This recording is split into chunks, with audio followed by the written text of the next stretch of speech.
Hi, and welcome back to another episode of the 8-Bit Retro Refix. And on this week's episode, we've got something a little bit different. So this weekend we went out to York Racecourse, where they do Carboot sales. We went to another one called, Rushforth? Then we went there straight after. But while we were at York Racecourse, we were walking round and we discovered this Xbox 360.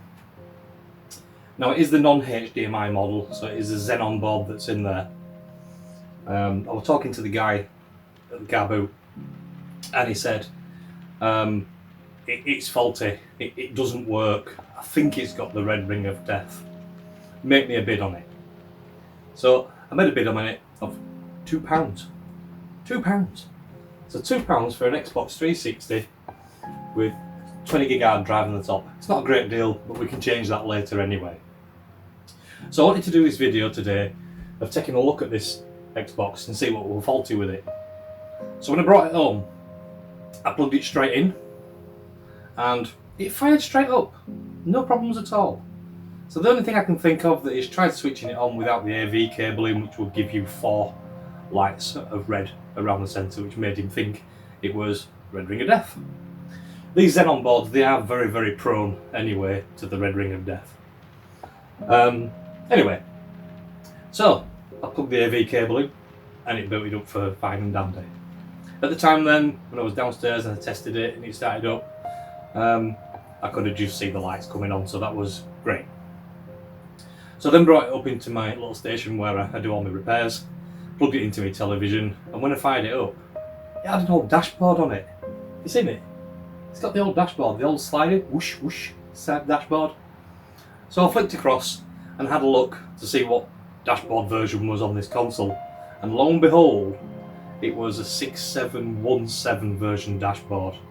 Can't quite remember what it is now, what the limit is, but it's in the 7000s, where you can't do things like Jtagging. So this was a low dash. So what I found with it was, it wasn't reading discs. It's a Hitachi drive in there, and the Hitachi drives are horrible, to be honest. They're really rough. So I stripped the drive down, and what I've noticed is this in the centre on the spindle. Put the picture up there, you can have a look. And you can see the little chrome circle in that picture. That little chrome circle is a magnet, and it attracts the top plate magnet down to clamp the disc onto the spindle. That magnet had come out, it was stuck in the top, so I've rebonded it back in and put it back together. It's a little bit iffy is the drive, but it does read games. So now we've got a £2 Xbox 360 that's reading discs, that's playing on an old dashboard. I used to do these things. I used to look after 3 or 4 game shops in the past, where I used to do a lot of repairs with the 360s, etc., and things like that, and the RGHs, the reset glitch hack, the Jtagging, swapping the drives out for other drives, the LT firmware to helping you do backups to save your originals. I don't condone, should I say, playing copies and downloading them. Go out and buy the originals, guys. They are cheap enough for the 360 these days. The 2 games that I've got was Left 4 Dead and Black Ops 2, which is just what I've got left in my collection. I didn't get rid of them all at one time. I do have a slim RGH, and I already have a Xenon Jtag that had a red ring of light when I got it, and it's had the X clamps taken away and bolts, nuts and bolts put on it, so I don't use that one too much. This one inside it had never been opened. Never been touched. So you can imagine way back then in that time with them dashboards, that early dashboard, I can imagine that disk drive failed and somebody just stuck it in the cupboard and forgot about it. So I was really impressed that dashboard came up on that. So this means what I'm going to do in this video is do the Jtag mod on this one, which is a really easy mod, and you'll see that in the up and coming video. The reason why we might want to do Jtags is you can copy your discs straight from the disk drive onto the hard drive and don't bother with discs anymore. You can use FTP, file transfer protocols, so you can talk to it with your PC and transfer games across to it, save games if you want to use save games to advance yourself in levels, You can modify the games if you wish to do that. So basically it's like a development kit. So that's what we're going to do on this video. We're going to take a look at it and we're going to get it Jtagged. So let's get to it.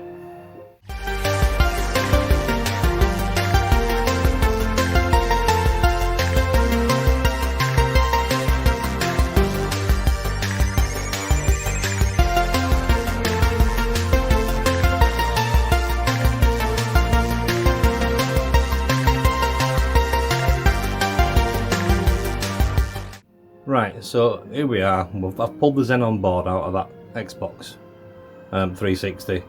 We have the original dash, which I'll put a picture up now for you and let you have a look at that dash. That's what we've got on. And we've got a kernel of 6717.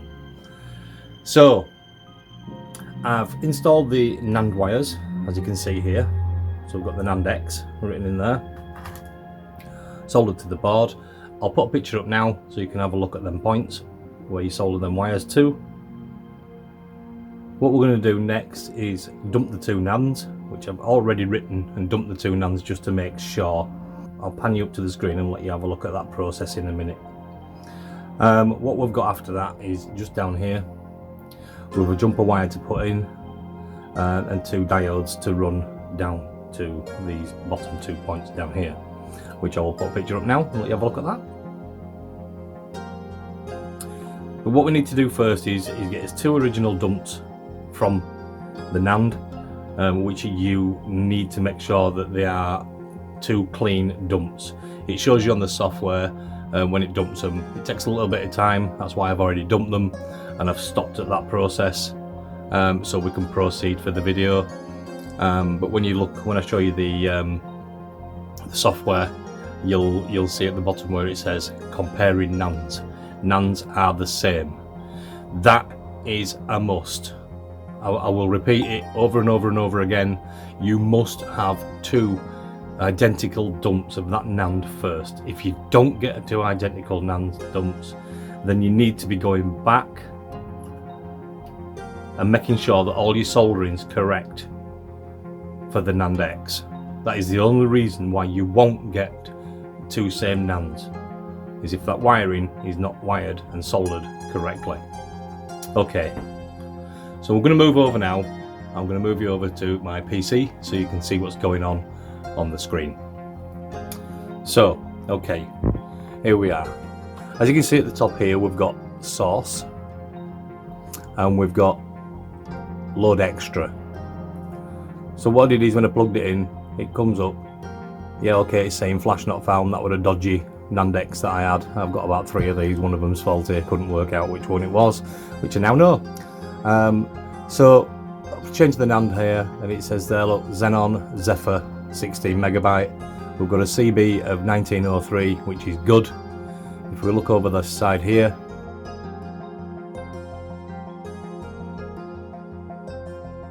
dashboard that we are currently on. Up the top here we've got 17559, which is the last dashboard version, which I believe came out in November 2019. So thankfully we don't have to ever update this dashboard ever again. Now I've held it here so you can see what goes on from here.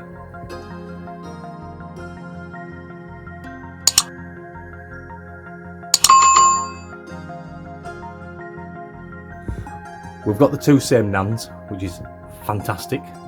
So we need to create an Xell from these two NANDs. So we'll create Xell, click that now. Xell image created. So I need to write the Xell to the NAND. And then after that, we're going to install the Jtag wires with the diodes. So I'll take you over to show you what we do with that once we've done that. What we do with Xell is we inject Xell into the NAND, and then when we switch it on, we get a different boot screen which gives us the CPU and the drive key, which we can take over the network, which is what we will do. So we've created an Xell image. We're going to write that to the bin, Shouldn't take too long there, look. Finished. So that's us done for the JRunner program and for our first step of Jtagging this console. So now we need to install the Jtag wires. Right, so that's his Jtag wires in. As you can see, the blue one comes from the closest to the heat shield, which goes down to the top one that's closest to the hard drive port, and the yellow wire with the resistor on, not resistor, sorry, diode, that goes from this one here, which is the outer from the heat shield at the bottom, and runs down to the bottom side of there, which will be 0.4. So now we've got all that built back up, now we've got that in place, we have got us Xell injected, so now we should be able to boot into Xell, which we shall take a quick look at that. Now I'll put the TV screen on and I'll pan you up and you can see that booted into Xell. So let's see if it boots it into Xell. We've got flashing light on the power display. Are we going to get the ring? Yes, we've got the ring flashing round and we should have Xell coming up on the screen soon. Yes, we have Xell booting up there, look.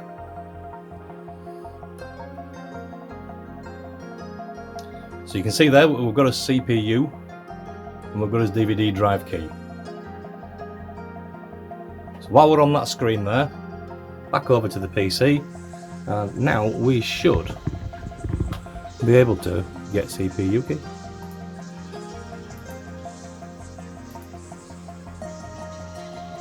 So we want to be on 127,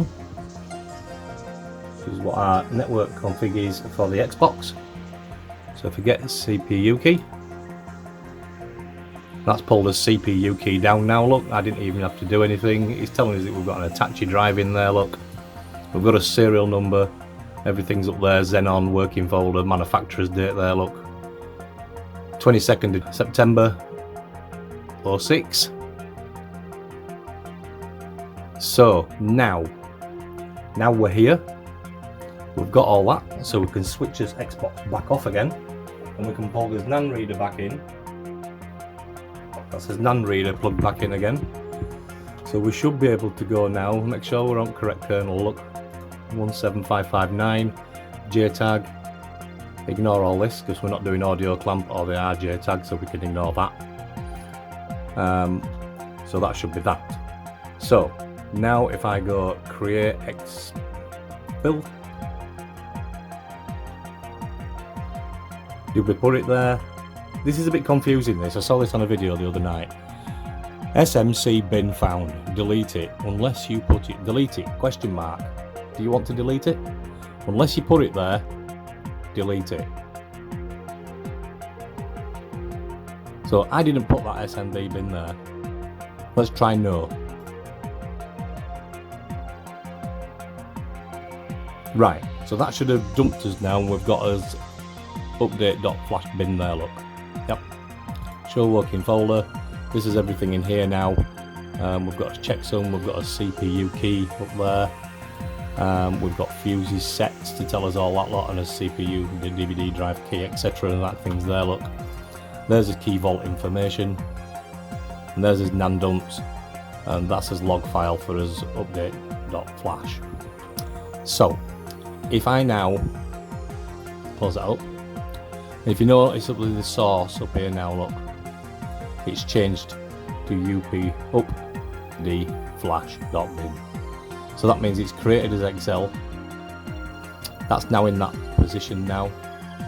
So all we need to do now is write that back to the NAND on the Xbox, which is what we're going to do now. If I write that, so that should be flashing now. It's going to take a little while is that to go through until it flashes it through. It'll do a verify as well. So once it's got to the end, I'll come back to you on that. So we're almost there now, look, we're almost at the end of it. after that we can check to see whether our console boots back into the new 17559 dash. So timer lapse is successful, we've done that. So now what I'm going to do now is I'll just bring you back over to the Xbox again. So that's all done, dusted, got that done. So that's programmed now, we're all done, it says successful on there. So I need to disconnect this NAND. So we can take the NAND out of the way. We can put the power board back on. Can I? Yep, that's the power board back in. So we should have a look. So now I should be able to switch that on. And we should get the lights flashing round. Fingers crossed there, here it goes. Are we getting the lights flashing?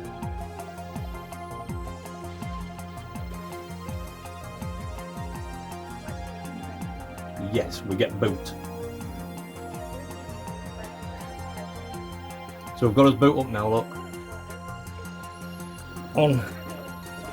I have a memory card that has Xell already on it, sorry, the XEX menu already on this. So you can see now that we're actually booted into the dashboard. So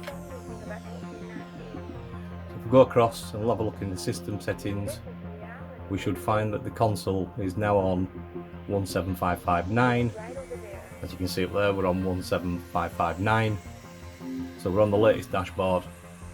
I'm just going to plug my XEX menu USB into the front. And I should be able to now go into my games. And in there you can see the XEX menu. So does that start up? We've got two red lights on XEX menu. How very strange. So we had two lights that were flashing that were telling us it were overheating, so I've just popped the fans up there to try and pull some air through the heat sinks, and then we'll go back up to the screen now.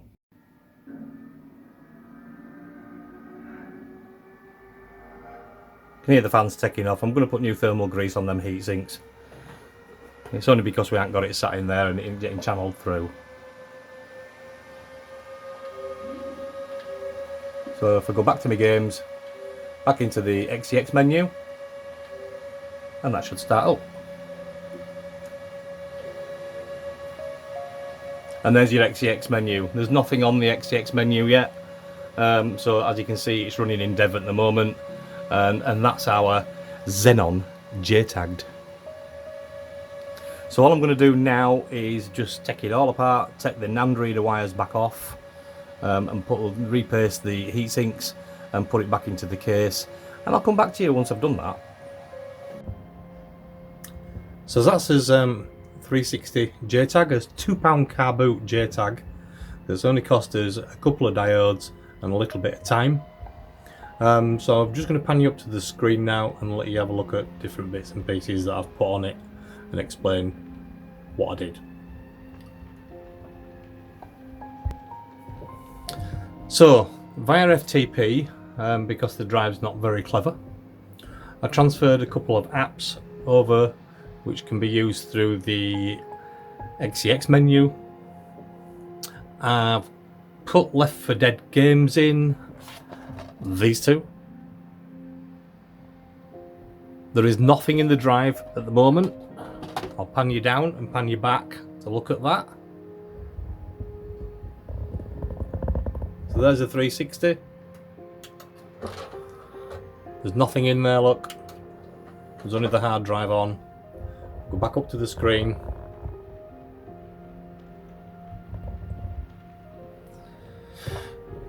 So if I look under games, we've got three. We've got Left 4 Dead 2, which are copied straight from the dashboard onto the hard drive, and we've got Black Ops 2. There's XEX menu, which we transferred from the memory stick to the hard drive. There's NAND flasher software, but if you use your shoulder bumpers in here, you can go to different areas, look. So I've put my stuff under games down here. So we've got, I don't know why that's there, that shouldn't be there, it should have been deleted. But we've got dash launch, we've got NAND flasher for updating the Xbox later without dismantling.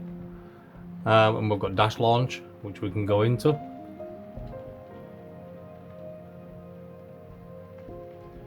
that starts up all up. You can have a look at the USB sticks. Look, there's nothing in there. There's only got one little hard drive on it.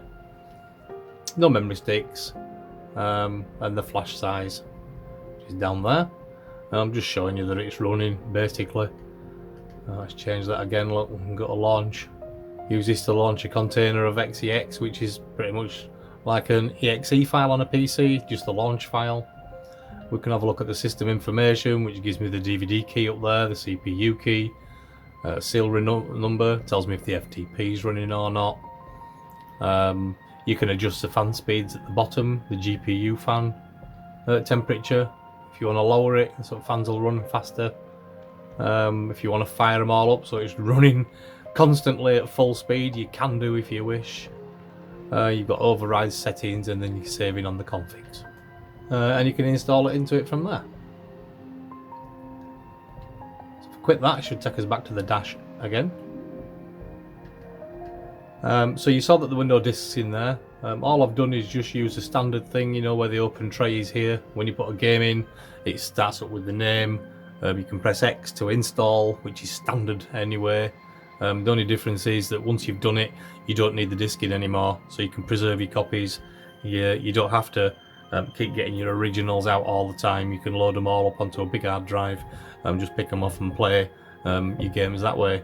There's one thing you don't do is take it on Xbox Live though. You can't, it's blocked. So even if I went into the settings, looked at network, we're on a wired connection, test Xbox Live, it will fail. Signs me out, look, as it would normally do. Testing network, failed. It will do, it's not banned or anything, it's just that when you do the dashboard update, it automatically blocks it from Xbox Live to stop you going anywhere near Xbox Live, so it doesn't ban the console by accident or anything like that. We have got the original NAND dumps, so if worst case scenario came, a banned console corrupts everything that you put into it. So if you put in save games across, it'll corrupt them when you take them back. So you don't want that on a banned console. So we could actually reflash it and in effect unban it, so it wasn't corrupting things. It would still be banned because if you're connected to Xbox Live, it'd just automatically ban again. So we do have a network connection, it's just that it doesn't go out on live. So, as I said, that's one of the things you can do with the Jtag. We'll go into my games now. We can have a quick look at Left 4 Dead. And just to show you again, I'll pan down. There is no disc.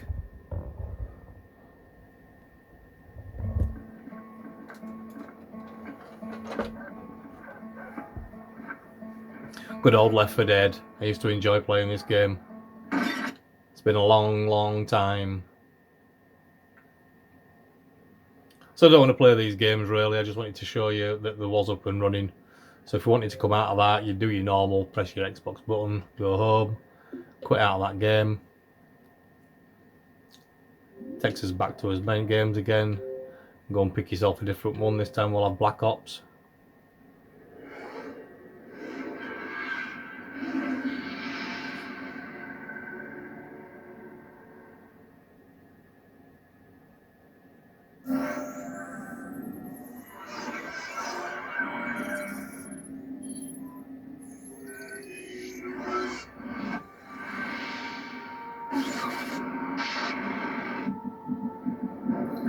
Well, that brings back some memories, does that?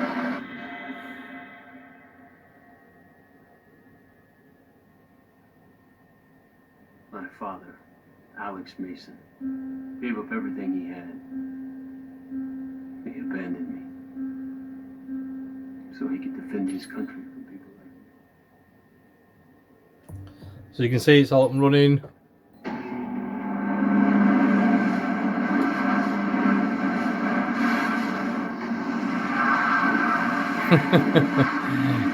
It looks quite good, doesn't it? Graphically, I'm quite surprised, to be honest. Secure the building.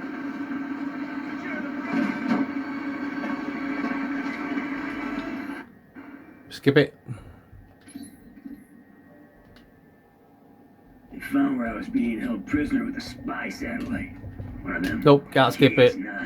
This baby Well, shits out of film there you go, guys. miles up. That's his Jtag Xbox 360. Snagged at about 30,000 feet. I hope you enjoyed this episode.